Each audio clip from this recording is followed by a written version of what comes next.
As he searched for a meal, he was forced to swallow his pride. He was awakened out of his slumber by the threat of his own collapse, and through it all found his strength. On a far-off and unknown island, he came to understand his fate, while back home she mastered the timing of a torpedo and lived on an assembly line. He met a girl in a dance hall, then disappeared into the war. In the dreadful eyes of his enemy, he found humanity and lived on. Amidst the squalor of a death camp, he discovered life's treasure. He mixed the joyful tears of reunion with the grievous memories of loss because he fought death with life. They were so many different people. They were the being of America, testing and choking in the smoking furnace of global war, and we are their children.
It is from this great generation of Americans that we came, yet they, in turn, came from a time when America was at its lowest point. And so, as a young, new President Roosevelt grappled with a nation learning to stand erect, a threatening word repeated itself again and again in the public consciousness until it became the undeniable reality of the future: war.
In the wee hours of that unforgettable day, a lazy breeze graced the islands of Hawaii as the clouds parted and admitted the warm and gentle sunlight. This Sunday morning allowed for some extra sleep after a dance that most had enjoyed the night before. What better day than this to catch the balmy breezes off the glittering ocean and perhaps talk about the game that day between the Philadelphia Eagles and the Washington Redskins, or the Brooklyn Dodgers facing the New York Giants at the Polo Grounds. Few arose thinking about the war, that war, far away overseas.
As they yawned and stretched off the night's sleep, a battalion of 189 Japanese bombers lifted off a carrier not far out to sea to execute one of the most brilliantly planned and flawless surprise attacks in military history.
In less than 2 hours, they were gone, leaving in their wake 2,433 dead, 1,178 wounded, 18 warships sunk, 188 planes destroyed, and the impenetrable crimson smoke of belching flames over the harbor.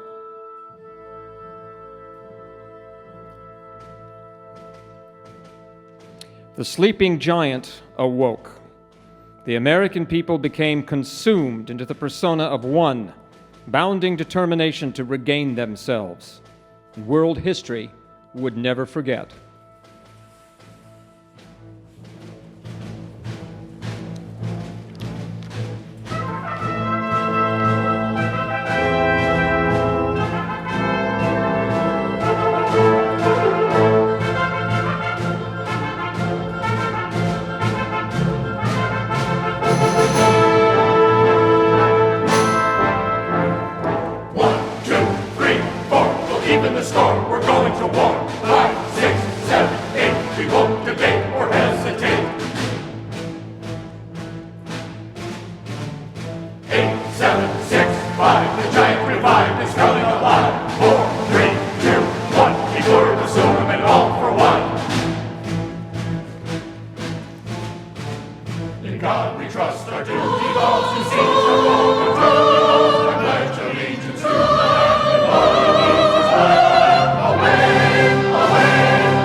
After Pearl Harbor, there was no question.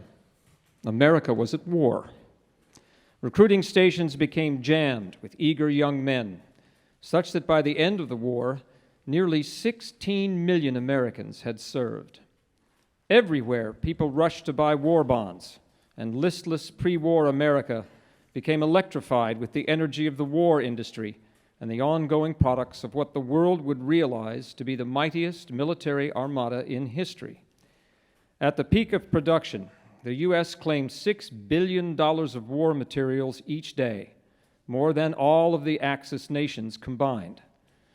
This was a people's war, where everywhere could be found a tense sense of alertness as radio and newspapers broadcast the events from overseas. From kitchen stoves to assembly lines and bomb casings, the nation's women responded.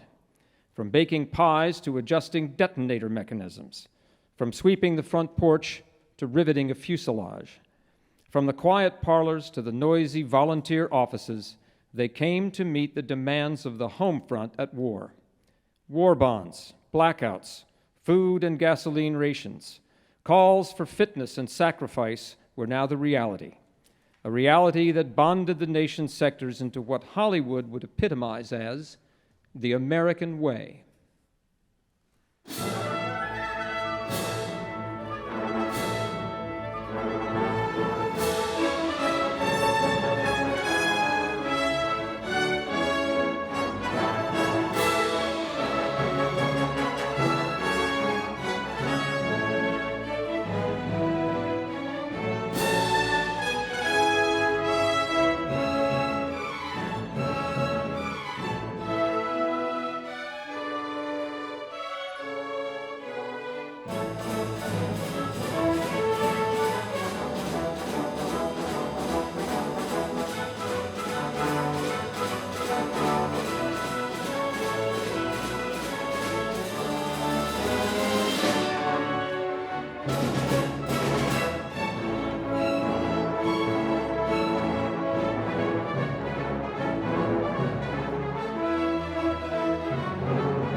And so, too, as in the deepest core of all motivation, was there an undeniable sense of fear, a fear that one's own, so far away, might fall at any moment, as the rose is consumed by a fire too near it.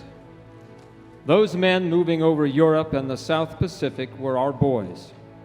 Uncle Sam cried throughout the home front that they would return when the job was done. But we thought, what did God have to say? The fear of so great a loss was at the deepest core of all that might.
An isle they'd never heard of, like all the others. This corregidor, this blister on the ocean in the middle of nowhere. It stood out far in the approaching horizon, shadowy through the steam and mist, like an ink blot calling them onward. From the carriers, they strained into the humid air to see the hostile shore where their lives would be tested. There, out in nowhere, on this stepping stone in the sea, their fate awaited. It was there they came to call hell. The waves rolled so boldly forward in their monotonous and internal hum, and out from the night came fear of the unknown, and only with the light of the coming day could they hope their job, when done, would be no more. But ahead, still further, was yet another shore.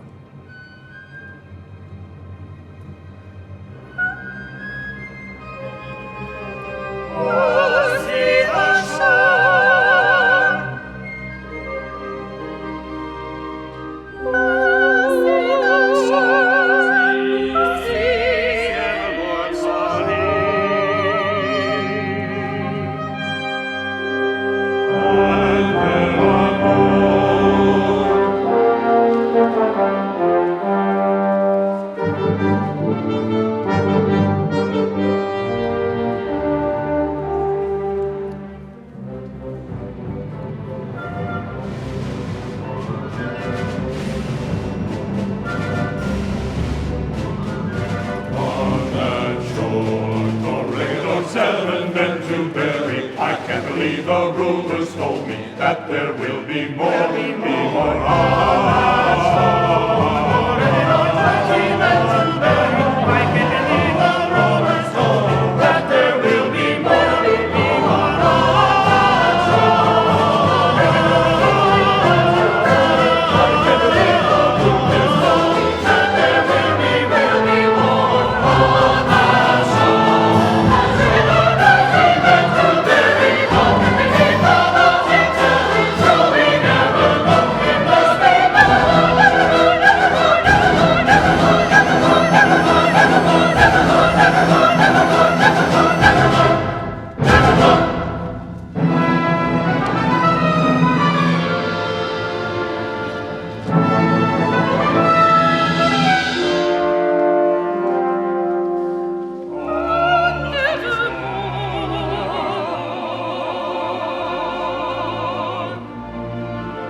It was the hell of war on that shore, as wave upon wave of men, like waves in the sea, pushed relentlessly forward.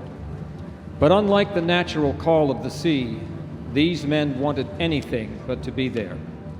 They were told to hold this desolate place, and there were others beyond the murky horizon to hold, so the rumors said.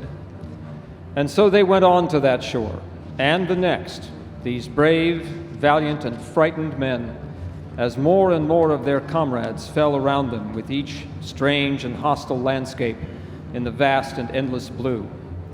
They were told to take this place, and so they went, forging the greatest maritime invasion in human history. In the years to follow, many could not bring themselves to describe the death on those beaches, nor the haunting images impressed forever on their minds. This must be nevermore.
Many people came together for the first time during the war, when socializing to many meant dance halls and ballrooms.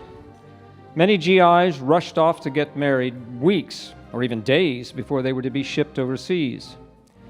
One such Chicago couple did just that and married 2 days before they had to part. These two were the perfect match. Their joy illuminated a small and ancient dance hall on the south side of town. When they danced, there was magic, and the crowd soon came to realize the electricity that was charged through both of them. His name was Sigmund, but they all called him Ziggy, and she was Ziggy's girl. On the night after they got married, the hall threw a big going-away party to send Ziggy off in style. He was to be shipped off the next afternoon. That was a night that lit up an otherwise somber sky over Chicagoland. The two lovers danced their hearts out with everything from the rumba to the jitterbug. They danced until the light of the next day. In the end, there were tears in both their eyes, tears of joy, tears of sorrow. People would say for years to come that never did they see such wonder fill that dance hall. When Ziggy got home, surely they'd become professionals, maybe even get to Hollywood. That was a night for Ziggy's girl.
When Ziggy shipped out, she never came to the dance hall anymore.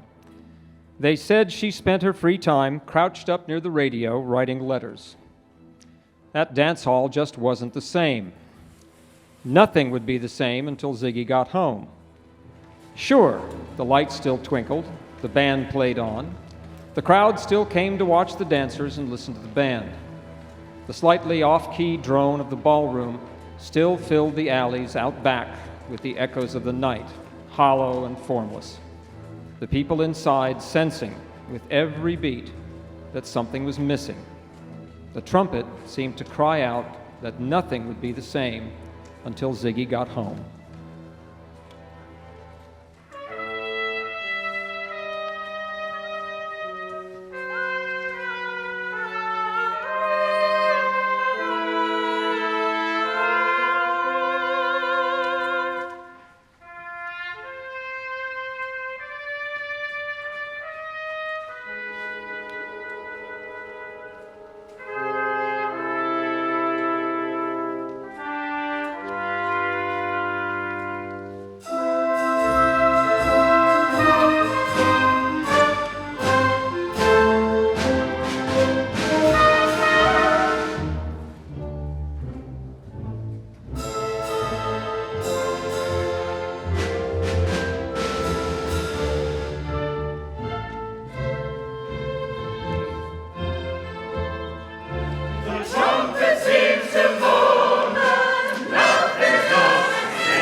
Monday morning, the telegram arrived. Washington, D.C., 6:11 a.m., August 8, 1943, Chicago, Illinois. Deeply regret to inform you that your husband, BFC, Sigmund Smith, was killed in action.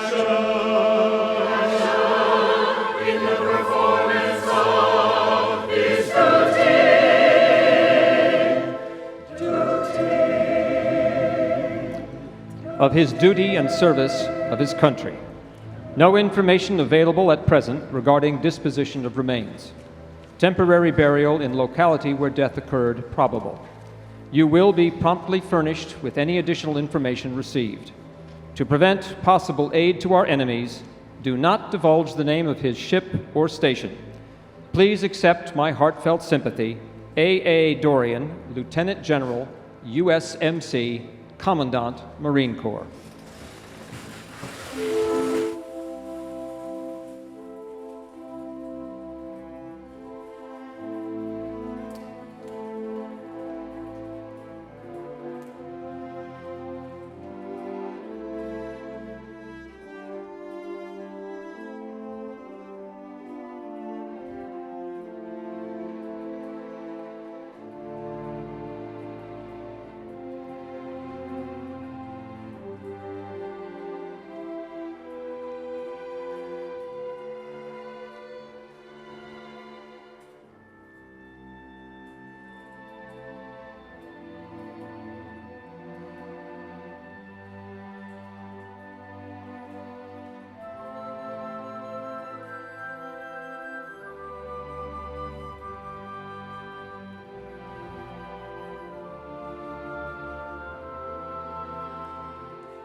As the years passed, they asked her many times to come along with them to the old dance hall.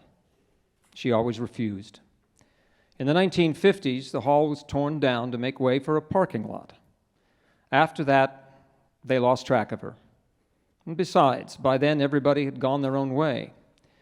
All anybody really knew for sure was that Ziggy's girl never danced again. And later in life, after a severe stroke, she lived alone in a nursing home, and when she passed, the nurses placed a plaque on her door that simply said, Ziggy's girl.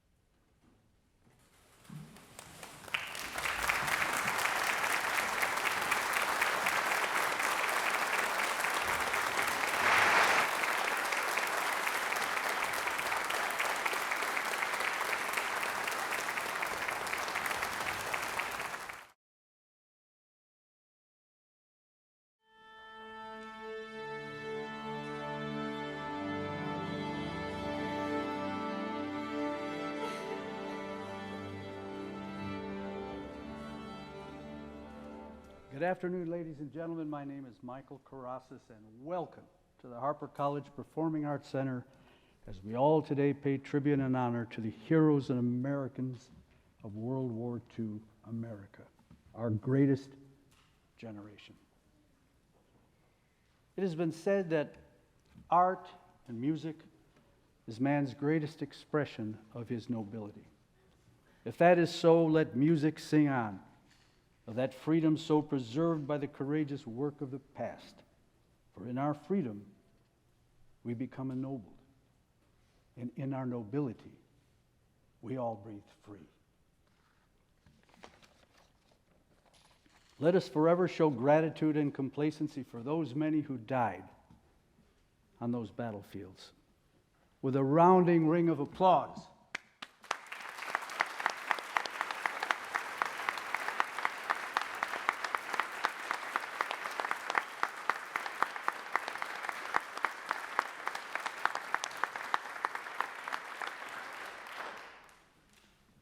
It is my feeling, dear friends, probably yours as well, that that is the greatest symbol mankind ever created. For in 1941, as Europe was incinerating in the flames of war, over in America, Charles Lindbergh was leading a movement to stay out of the calamity far overseas. While President Roosevelt was edging toward potential involvement by sending huge quantities of armaments overseas, as America yet steadfastly held separate from commitment. This dichotomy split the nation in half. At this point, Winston Churchill spoke to the world. Hitler knows that we have to break us on this island, or he'll lose the war. If we can stand up to him, all Europe may be free, and this world may move forward into broad, sunlit uplands.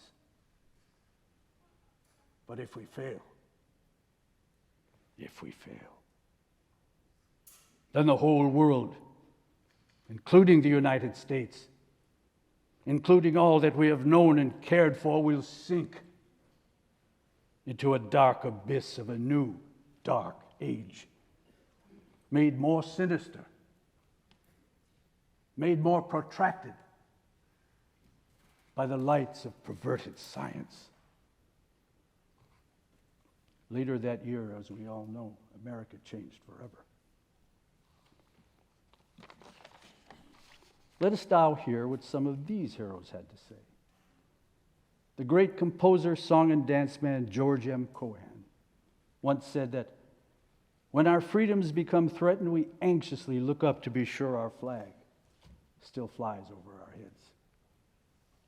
In those war years, the Axis powers of Nazi Germany, Fascist Italy, and Imperial Japan envisioned the takeover of the world. Let us imagine for one frightening moment what the world would be like today had they achieved victory. The ideals of a Washington, a Jefferson, Lincoln would be lost to time.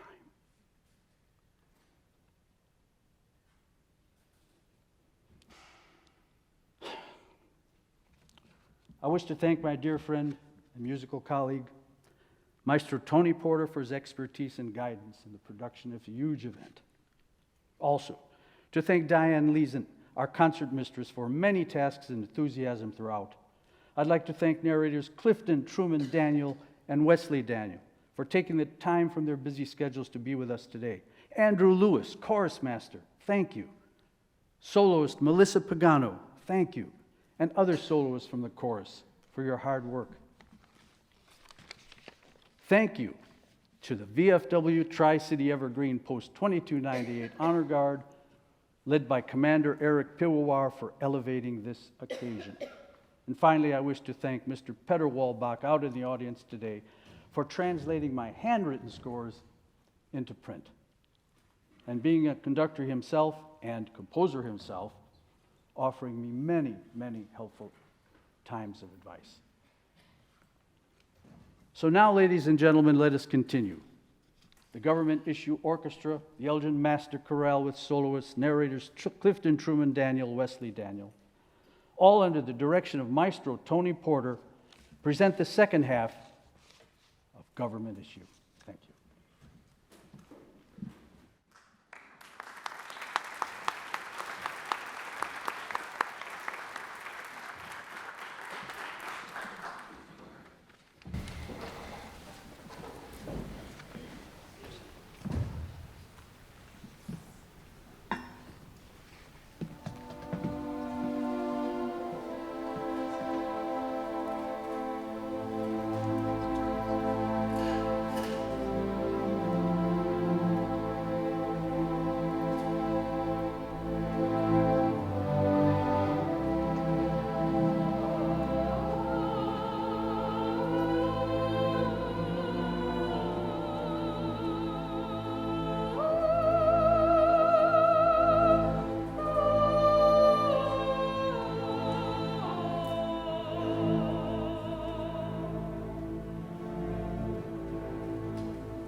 Diary entry March 14th, 1945. Selected to be among 8 GIs for a reconnaissance mission in densely wooded countryside immediately north of the Rhine River.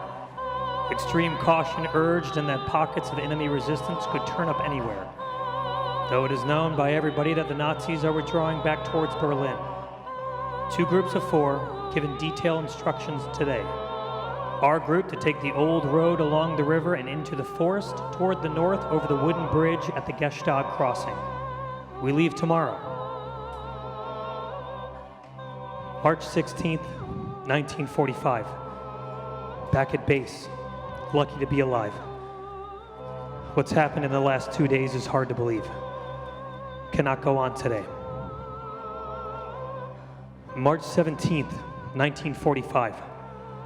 I've told no one what happened. I know they'd get on me for not killing him. Was separated from the others while on reconnaissance 2 days ago. I lost my bearings. Could not locate the others. A dense fog settled in after dark, and I had no choice but to sleep it out until the next day with my canvas pack. It was early in the morning, and I could see how on any other time those woods could be so beautiful.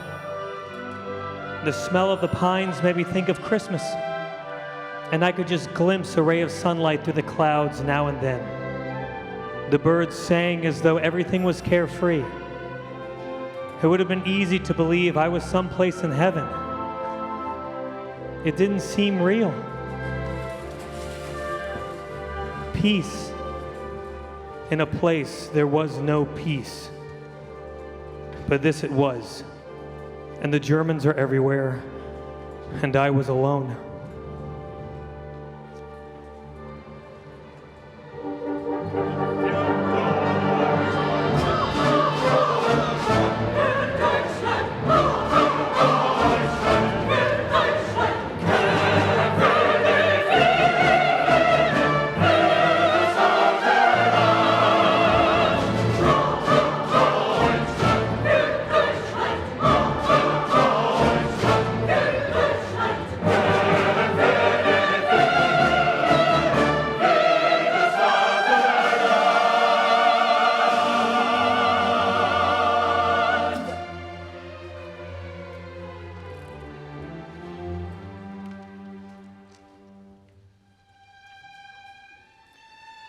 The uncertainty of my every step only stirred my imagination all the more until I could believe that every tree concealed an enemy soldier.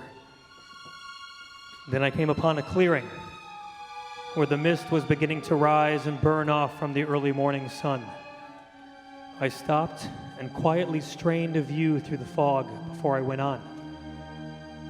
It was at that moment he appeared, a man standing in the clearing, motionless. I couldn't make out any detail, but raised my rifle and pointed it directly at him as I drew slowly closer. I called out for some identity, but there was only silence, just the motionless frame of a man. As the fog thinned in a new breeze, I realized that a German soldier was standing before me with his gun pointed at my head.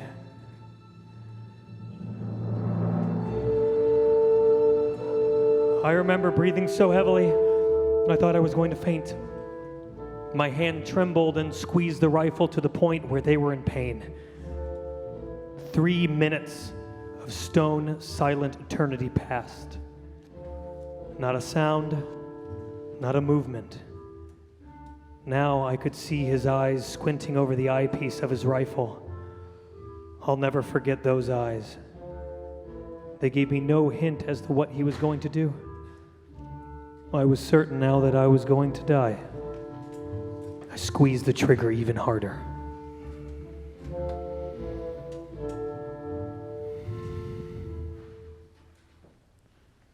Then, an unexplainable thing happened. I clearly saw the tip of his rifle sinking lower toward the ground, and his head was shaking as if to say, "No." I could have killed him then, but I didn't. I felt the grip on my gun loosen, and I too lowered my weapon. The next thing I knew, he was stepping backward cautiously. Was this some sort of trick? He turned and made his way to the edge of the clearing as he stared at me all the while over his shoulder, his rifle now dangling behind him. Then he disappeared. I turned around and went back into the forest, never looking back.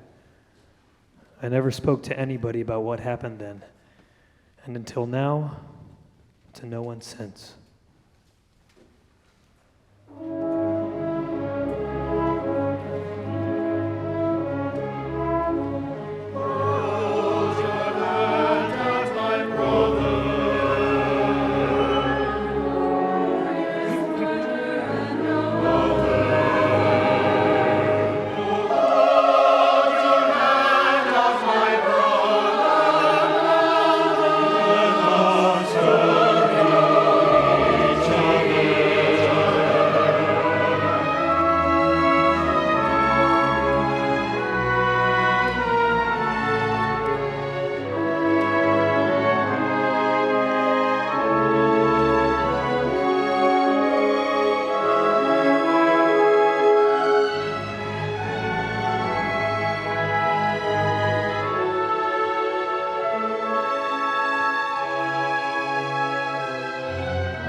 troubles in his car, for they are gathered so for war.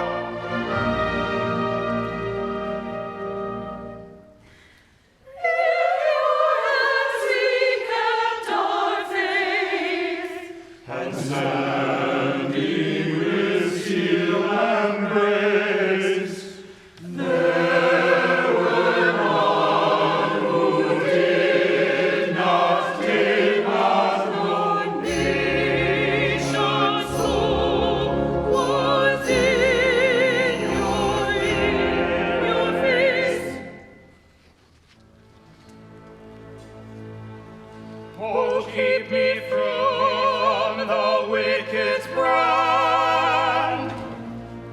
Preserve me from the violent man who keeps to overthrow the land, that he shall not rise up again.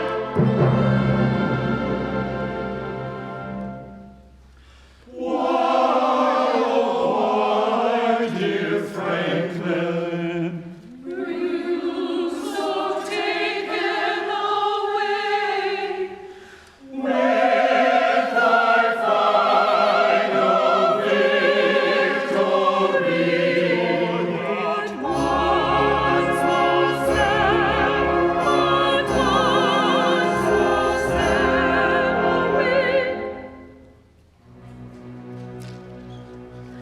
Oh, thou who art my body's sent, to spread his hand and cover my head. Oh, thou who art my comforter, the righteous in thy presence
I was in the liberation forces assigned to the concentration camp, Dachau.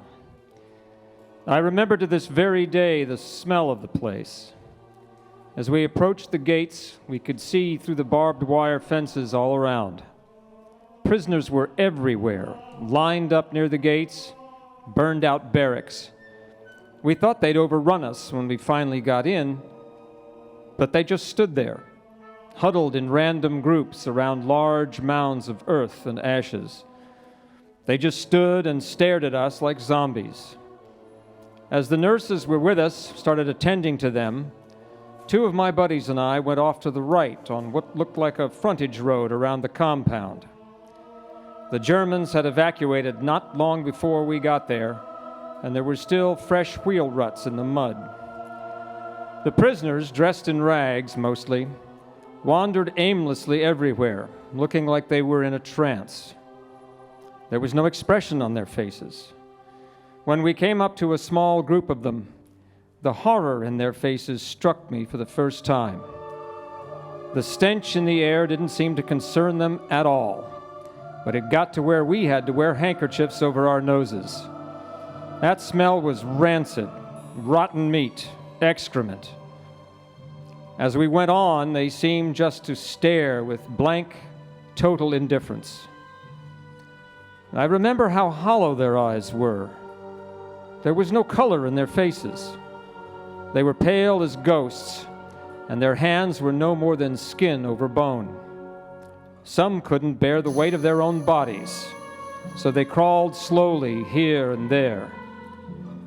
We left that area, followed the road further into the compound. The whole place was lined with orderly rows of burned-out shacks and barracks, and in between were long corridors of mud and trash. John, the oldest one of us, then pointed over to one of those structures. At first, I didn't realize what he was pointing to, but then it hit me what I was looking at. The head and arm of a dead man caught beneath the baseboard of a barrack wall. He must have tried to escape the burning building by digging his way under. We learned that the Germans barricaded the doors and set the buildings on fire in their haste to evacuate when they learned that the Allies were too close. The mounds of earth we saw at the back at the gates, we discovered they were mass graves. We came across others like them behind the last row of buildings. The rain had eroded the surface away to leave exposed body parts. I can't tell you how horrible it all was. Peter, my closest buddy, got sick all over himself by that time. The rest of us weren't much better off. We spent another 40 or so minutes winding around the other side of the compound when we passed what looked like gallows, and next to them a long row of brick ovens, furnaces with heavy iron doors partly open. It was true what we had heard. They were real. We all divided up on our way back to the main gates. That was when I heard it. I could easily have passed by without paying much attention. By now, my senses were fixed on those open gates back at the front of the compound. A small bird flew by me and settled on the ground in front of the partially open doors of a barracks. My ear caught a barely audible whimper, a sort of high-pitched whining that was coming from the inside. This one barracks was almost completely intact, hardly touched by the fires all around. I followed the sound inside. There, in a corner, not far from the door, was a pile of filthy linens heaped against a wall. The sound was coming from there, and when I saw movement in the pile, I had to take a closer look. I took the butt of my rifle and separated the smelly mess, thinking I'd uncovered a rat. And then I couldn't believe what I saw. It was a baby, quivering under the blankets. It was pale and blue and really too weak to cry. It had to be no more than a few months old. It became clear to me that someone had wrapped the child up carefully, hoping to conceal it from the Germans. When they evacuated, the soldiers took a number of prisoners with them. Maybe this was the only way the mother hoped that the child might live. But there it was, a tiny glimmer of new life in this horrible place where death must have been a mercy. I had a million questions in my mind, but I didn't spend any more time thinking about it. I gently lifted the child from the rubble and rushed to the front gates. By now, many of the prisoners had been escorted out. I showed my findings to Sergeant Jeffers. There were still many nurses around the area, and when they saw what I had in my arms, they all crowded around me. They took it from there. Before I knew it, they had started an IV and driven away in a Red Cross vehicle. I knew that day would stay with me forever, and it has. I wondered for a long time whether the child would make it through the whole thing. I tried to inquire into it later on, but I was never able to get any information about it. Things were very confused in those days. But one thing has never been more clear to me since that day: that man can survive the most merciless inhumanity imaginable. Surely, by all that is measured in human dignity and man's dedication to righteousness, that child lives today.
When this horse stood completed, with its skin of maple planks, you could see till it nearly touched the sky, and the firmament was filled with thunderous storm.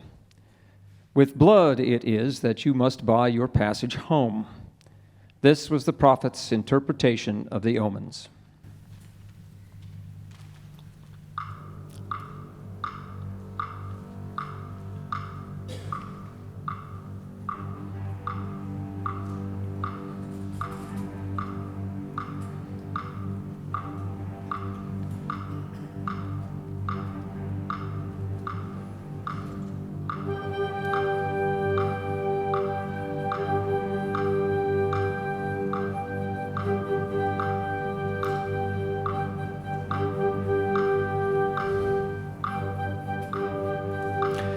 A terrible holocaust would ensue.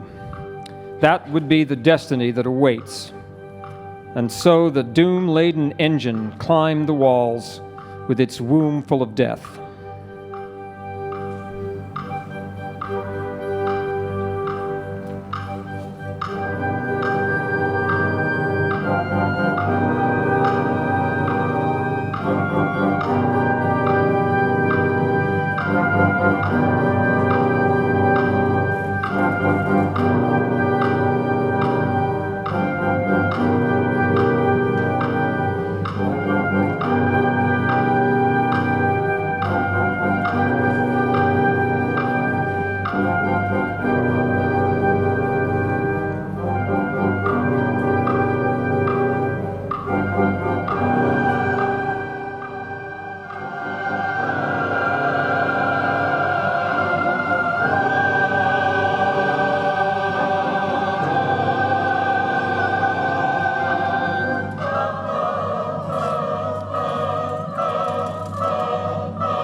And so it is that they have been called the greatest generation.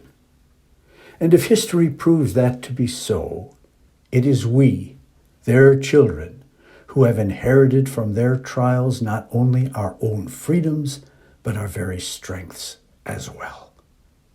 Here, we must stand as a people guided by righteous conduct and brave action.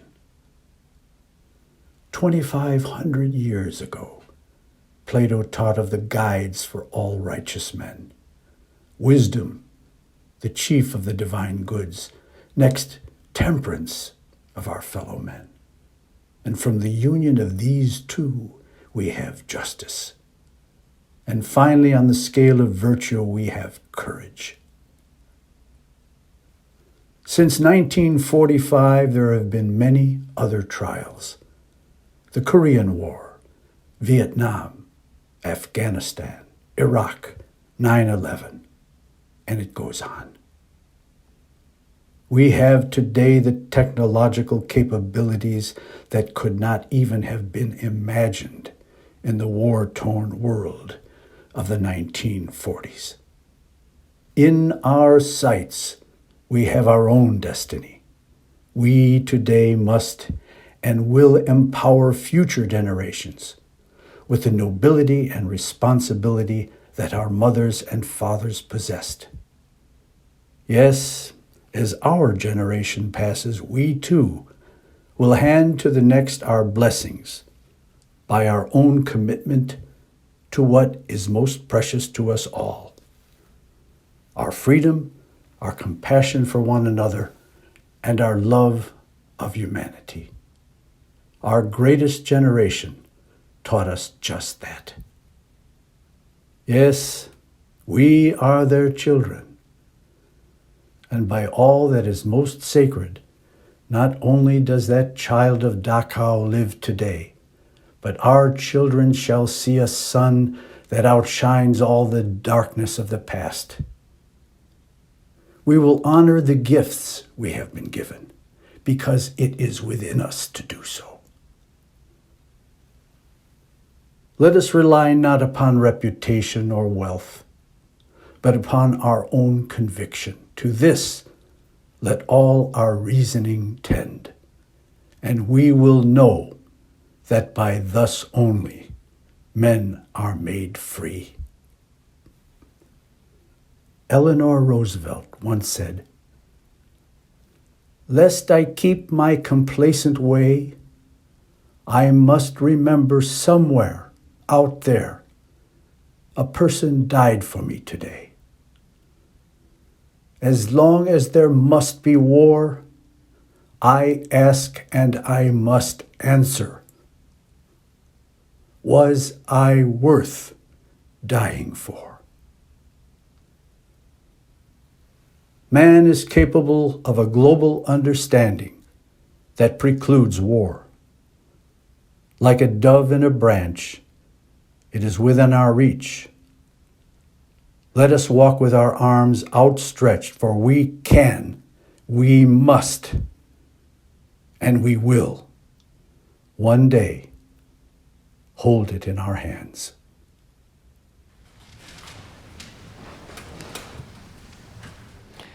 The end of the war brought to America a madness, celebrating, rejoicing, as streets became choked with an outburst of national pride that was played out in countless towns and cities. This was America's supreme moment.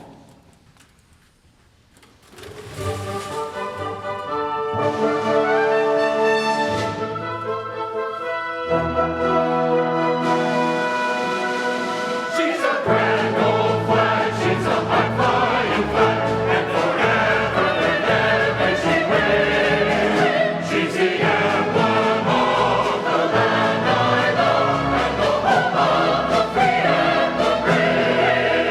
Free and the brave, home of the free and the brave, home of the free and the brave.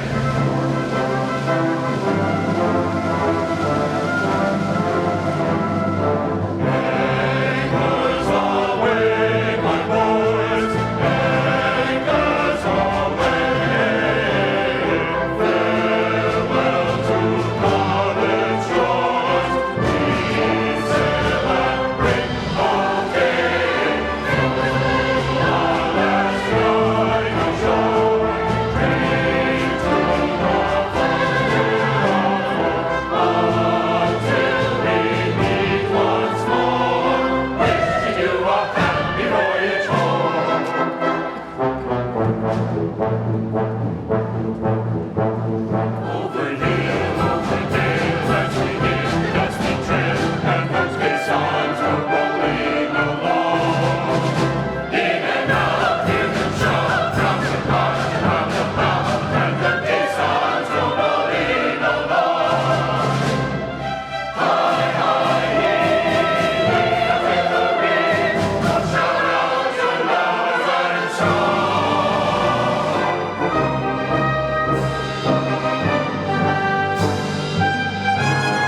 But above those crowded streets, in upper floor apartments, and in quiet and lonely farmhouses, some window shades were left down.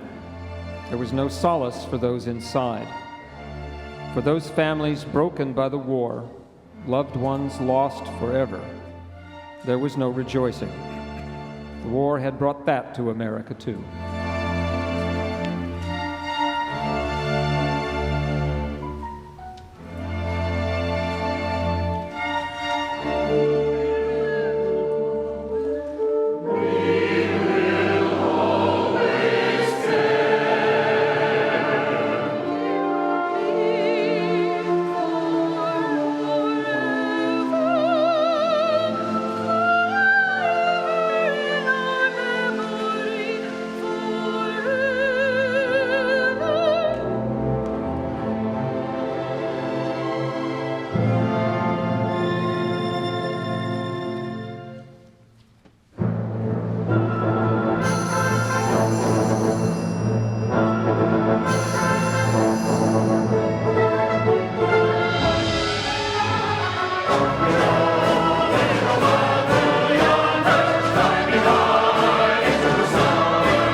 dead, we take increased devotion to that cause for which they gave the last full measure of devotion, that we here highly resolve that these dead shall not have died in vain, that this nation, under God, shall have a new birth of freedom, and that the government of the people, by the people, for the people, shall not perish from the earth.